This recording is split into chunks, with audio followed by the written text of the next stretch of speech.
नमस्कार विद्यार्थ्यांनो, माझे नाव आहे पंकज मते आणि आज आपण शिकणार आहोत इयत्ता 7वीतल्या गणित या विषयातला धडा क्रमांक 5चा चौथा भाग.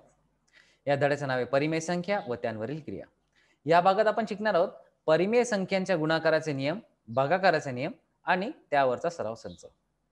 तर चला सुरू करूया या भागाला. आता पाहूया दशांश अपूर्णांकाचे गुणाकार व भागाकाराचे नियम.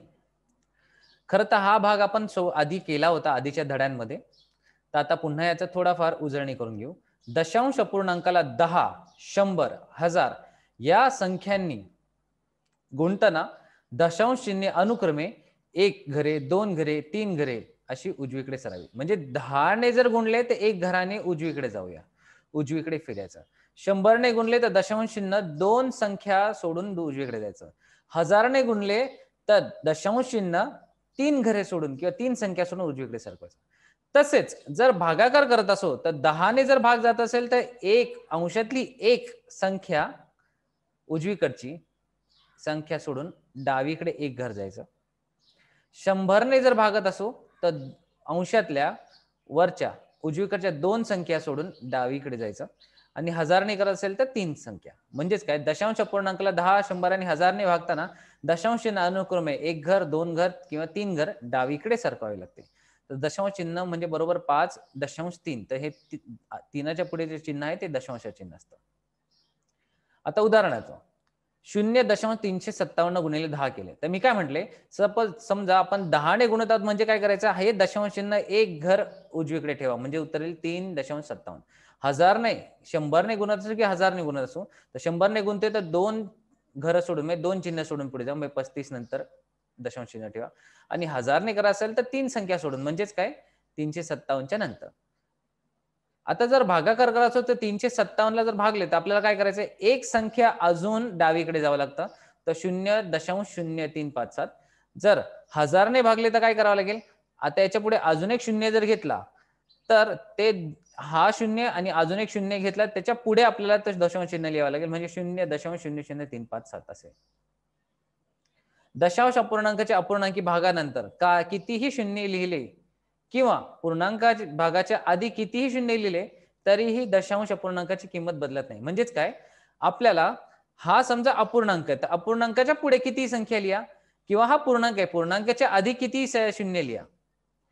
हा अपूर्णांकाच्या नंतर किती शून्य लिहा किंवा पूर्ण संख्येच्या पुढे आधी किती शून्य लिहा, आपली दशांश अपूर्णांकाची किंमत कधीच बदलत नाही. म्हणजेच काय 21.500 ते आपण 2 शून्य मधले एक शून्य काढा किंवा दुसराही शून्य काढा तर 21.5 जरी लिहिले तरी चालतील किंवा अजून एक शून्य जोडा तरी काही फरक पडत नाही. तसेच 0.215 आहेत तर ह्या दशांश ह्या पूर्णांकात आपण किती शून्य जोडा आपली संख्याचा किंमत बदलत नाही. परिमेय संख्येचं दशांश रूप. कोणतीही परिमेय संख्या दशांश रूपात लिहिता येते आणि परिमेय संख्येच्या अंशाला छेदाने भागले तर त्या संख्येचे दशांश रूप मिळते. म्हणजे इथे आपल्याला जर दशांश रूप पाहिजे असेल परिमेय संख्येचा आपल्याला छेदाने अंशाला भागाकार करावा लागेल. आता भागाकार कसा करायचा ते आपण शिकूया. तर चला 704 ही परिमेय संख्या दशांश रूपात लिहा. तर 704 म्हणजे 4 ने 7 ला भागले. परंतु 7 लिहिताना काय करणार, कारण आपल्याला माहिती आहे 4च्या पाड्यात 7 येत नाही. तर एक काम करूया, 7 नंतर एक दशांश चिन्ह लिहू आणि त्यापुढे तुम्हाला पाहिजे तितके शून्य लिहा जोपर्यंत बाकी शून्य येत नाही तोपर्यंत. आता आपण काम करूया पहिले. 4 ने 7 ला भाग जायचा असेल तर 7 पेक्षा छोटी संख्या आपल्या 4च्या पाड्यात असली पाहिजे आणि ती स्वतः 4च असल्या कारणाने आपण लिहिला भागाकार लिहिला 1 म्हणजे 4 1 4 ही 4 या 7 मधून वजा केली तर उरले 3. आता 3 ला भाग जात नाही कारण ही 4 पेक्षा छोटी आहे. परंतु लक्षात ठेवा आपण शून्य याच्याकरता घेतलेत की जेणेकरून आपल्याला तो शून्य आपल्या आलेल्या उत्तराबरोबर बाकी बरोबर जोडून पुन्हा त्याला 4 ने भाग जाता येईल. आणि आपण असे का करणार आहोत, कारण आपल्याला बाकी पाहिजे शून्य म्हणून.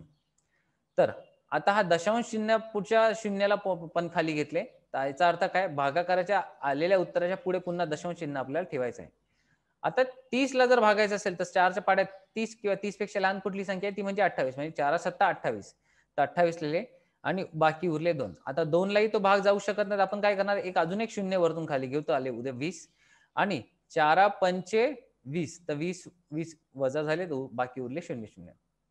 तर अशा प्रकारे आपण कोणत्याही संख्येला म्हणजे 4/7 केला तर पूर्ण भागाकार जातो, बाकी ही 0 उरते.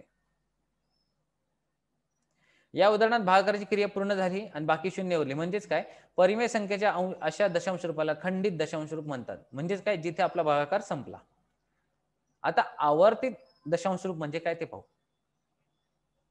आता त्यासाठी उदाहरण घेऊ. 5चे 3 लिहिले तर आपण 3ने समजा 5ला भागले तर उत्तर किती येणार? 3च्या पाड्यात 5 पेक्षा छोटी संख्या किंवा 5 इतकी संख्या फक्त एकच आहे, ती म्हणजे 3. तर 3 एके 3 केला तर उरले 3. 5तून 2 गेले, 5तून हे 3 गेले तर उरले 2. आता 3ने ह्या 2ला भाग जाऊ शकत नाही. आपण काय केले, 5च्या पुढे दशांश चिन्ह ठेवून पुढे अगणित शून्य आपण लिहू शकतो. का लिहायचे? कारण आपल्याला बाकी शून्य असायला पाहिजे म्हणून.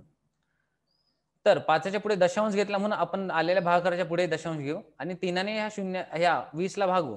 तर 3 × 18 उत्तर येते. तर उरले पुन्हा 20, कारण इथून वरतून शून्य घेतला.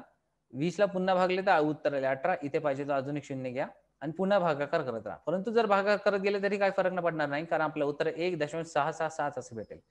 तर लक्षात ठेवा, जर जेव्हाही आपल्याला एकच संख्या अपूर्णांकात सारखी सारखी खूप वेळा येत असेल तर आपण तिला लिहितो 1.6च्या वरती एक छोटासा टिपका लिहितो. आता पुढची संख्या बघा, 2/11. तर 11ने 2ला भाग जात नाही हे सगळ्यांना माहिती आहे. तर 2च्या पुढे दशांश चिन्ह लिहा आणि भाग गेलाच नाही म्हणून पहिले शून्य लिहून ठेवा आणि त्याच्या पुढे दशांश लिहून लिहा. आता त्याच्या पुढे घ्या. तर शून्याने भाग गेला तर 0 आला उत्तर. 2तून 0 गेले 2 आले. वरतून एक शून्य घेतला तर उत्तर आले 20. आता 20ला 11ने भाग जातो तो म्हणजे 11 × 11. तर उरले किती? 90. आता 90 पेक्षा छोटी संख्या 11च्या भाग किंवा पाड्यामध्ये आहेत, तर ती आहे 88. तर 88 मधून ही आपली 90 गेली तर उरले 20. आता 20 म्हणजे काय, पुन्हा हेच चालत राहणार. म्हणजेच काय, आपलं उत्तर 0.1818 असे यामध्येच फिरत राहील. तर एक काम करू, जेव्हाही कुठली एकापेक्षा जास्त संख्या जर पुन्हा पुन्हा येत असेल तर काय करायचं, त्या संख्येला च्या वरती एक आपल्याला रेषा मांडायची, म्हणजे तिचं उत्तर येते 0.18. आता 0.18 आणि 1.6 यांचा लिहायचे कारण असे, तर आपल्याला हेच वरती आपण जे टिंब लिहिला किंवा वरती आपण जी लाईन मारली, या करण्याचे कारण असे, कारण ती संख्या आपल्या उत्तरात परत परत परत सारखी सारखी येत राहते. तर हा संख्याचा समूह आहे आणि ही एक संख्या आहे. तेव्हा 2 किंवा 2 पेक्षा जास्त संख्या पुन्हा पुन्हा उत्तरात परत येत असतील तर त्यांचा आपण संख्या समूह बनवू आणि तेच आपल्याला वरती आपल्याला रेषा मारायची. या वरील 4 उदाहरणांमध्ये भागाकाराची क्रिया पूर्ण झालेली नाही. बाकी शून्येतर संख्या आहे. भागाकारात दशांश चिन्हाच्या उजवीकडे एकच अंक किंवा अंकाचा समूह पुन्हा पुन्हा आला. अशा प्रकारच्या दशांश अपूर्णांकाला आवर्तित दशांश असे म्हणतात आणि काही परिमेय संख्यांच्या दशांश रूपी खंडित तर काही परिमेय संख्यांच्या दशांश रूपी आवर्तित असते. आवर्तित दशांश अपूर्णांक लिहिताना दशांश चिन्हाच्या उजवीकडे जो अंक एकच अंक पुन्हा पुन्हा येतो त्यावरती टिंब देतात. म्हणजे 3.6666 असे जर येत असतील तर 6 अगणित वेळा येणार, तर आपण 6च्या वरती आपण एक टिंब देतो. तसेच दर दशांश चिन्हाच्या उजवीकडे अंकाचा जो समूह पुन्हा पुन्हा येतो म्हणजे गट बनून येतो, त्यावेळेस त्याची आडवी रोख होते आणि ते आपण लिहितो 1.36 चालत राहणार. तर 36 आपण एक गट बनवून त्यावरती आपण ही रेषा मारली. सराव संच. आता आपण सोडूया सराव संच 24. तर खालील परिमेय संख्यांच्या दशांश रूपात लिहा, म्हणजेच काय, यांचे भागाकार करू. तर भागाकार करायला गेलो तर काय भेटेल, 4ने 13 भागायला गेलो तर 13च्या पुढे आपण पहिले 2 शून्य घेऊन ठेवू. आता भाग जर केला तर 4 त्रिक 12 येतो, तर 13तून 12 गेले उरले 1. आता 1ला भाग जात नाही म्हणून वरतून एक शून्य घेतला, तर 4ने 10ला भाग जातो म्हणजे 4 दुने 8, उत्तर आले 20 आणि 4च्या पाड्यात 20 आहे म्हणजे 4 पंचे 20, उत्तर आले 0. तर लक्षात ठेवा, जेव्हाही दशांश चिन्हाच्या पुढे जावं लागते त्यावेळेस आपल्याला वरती सुद्धा भागाकारात सुद्धा दशांश चिन्ह लिहावे लागतं. तर आपलं उत्तर आले 325 किंवा 3.25 आहे. आता पुढची संख्या आहे -708. तर -708ला पहिले लक्षात ठेवा, 8ने 7ला भागायचंय. तर 8ने 7ला भागले तर 7 ही 0 पेक्षा म्हणजे 7 ही खरी तर छोटी संख्या असल्याने आपल्याला दशांश चिन्हाच्या पुढे शून्य लिहावे लागले. आणि आता 8ला 7ला भागायचं असेल तर एक शून्य खाली घ्यावं लागेल. तर एक काम करूया, वरती भागाकार गेला नाही म्हणून पहिले शून्य लिहू, एक दशांश चिन्ह आल्यामुळे पुढे दशांश चिन्ह लिहू. आता 70 आली म्हणजे 8च्या पाड्यामध्ये 70 पेक्षा लहान संख्या येते म्हणजे 8 8 64, उरले 60. नंतर 60 पेक्षा संख्या कुठली आहे तर 8 साठी 56. तर 56 लिहिले, उरले 40 किंवा 4. 4 साठी पुढे भाग जाण्यासाठी वरतून अजून एक शून्य घेतला तर उत्तर आले 40 आणि -40 केले तर बाकी शून्य उरते. तर आपल्या उत्तर आले 0.875 इतके. आता तिसरा प्रश्न आहे 7.305. तर पहिले पूर्णांक रूपी अपूर्णांकात लिहू. तर 5 गुणिले 7 अधिक 3 केले तर 38/5 आले आणि 38/5 ला आपण भागले तर 5 भागिले 38 केले तर 5 7 35 तर 3 38 वरून 35 गेले तर उरले 3. आता या 38च्या पुढे डॉट घेऊन किंवा दशांश चिन्ह घेऊन 0 लिहिले, याचा अर्थ काय, उरलेल्या भागाकारात पण दशांश चिन्ह घ्यायचे. आता 30 ला पार्टने भाग जातो, 5 × 30 उत्तर आले तर 7.6 हे आपले उत्तर बनले आणि बाकी झाले 0. आता 5/12चा भागाकार केला तर लक्षात ठेवा 12 ही सगळ्यात मोठी संख्या आहे, तर 5च्या पुढे अगेनच आपण 0 लिहू आणि 12ने भागाकार लावू. तर पहिल्यांदा आपण 5 ला भाग जात नाही म्हणून 0 लिहिले आणि त्याच्या पुढे दशांश चिन्ह घेतल्यामुळे वरच्या भागाकारात पण दशांश चिन्ह घ्यावे लागते आणि त्याच्या पुढे आपण भागाकार करू. तर 1 0 खाली घेतला तर झाले 50. तर 12च्या पाड्यात 12 चोक 48 उत्तर आहे. तर 48 जर गेले तर उरले 20. त्यानंतर 12 एके 12 तर उरले 80. असे आपण करत गेलो तर बाकी आपल्याला 0.8 भेटते. बाकी 2/7. तर 7 ने 22 ला गुणायचंय. तर आपल्याला हे उत्तर येते. व त्या 22 ला जर 7 ने गुणायचं असेल तर 22 पेक्षा छोटी संख्या आपल्या पाड्यात आहे का, 7 × 21. तर 21 लिहिली, 1 वजा केला तो उरला 1. परत 1 ला भाग जाऊ शकत नाही म्हणून वरतून 0 घेतला. तर इथे लगेच आपल्या भागाकारात एक दशांश चिन्ह ठेवा. आता 7 एके 7 म्हटलं, इथे 1 लिहिला आणि 10तून 7 गेले तर उरले 3. पुन्हा एक वरतून 0 घेतला आणि 7 ने जर 30च्या पाड्यातली उत्तर बघायचे गेले 30 पेक्षा छोटी तर 7 चोक 28 येते म्हणून 4 लिहिले आणि 28 वजा केले, उरले 2. पुन्हा वरतून 0 घेतला झाले 20. आता चला हा भागाकार कसा केला ते पाहू.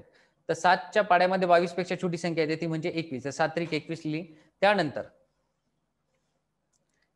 उरला 1. 1 ला भाग जात नाही म्हणून वरतून 0 घेतले. तर दशांशाच्या पुढे गेलो म्हणून वरती भागाकारात दशांश चिन्ह लिहा. तर 7 एके 7 उरले 3. वरतून 0 घेतले तर झाले 30. आता 30 पेक्षा लहान संख्या आपल्या 7च्या पाड्यात येते म्हणजे 7 चोक 28.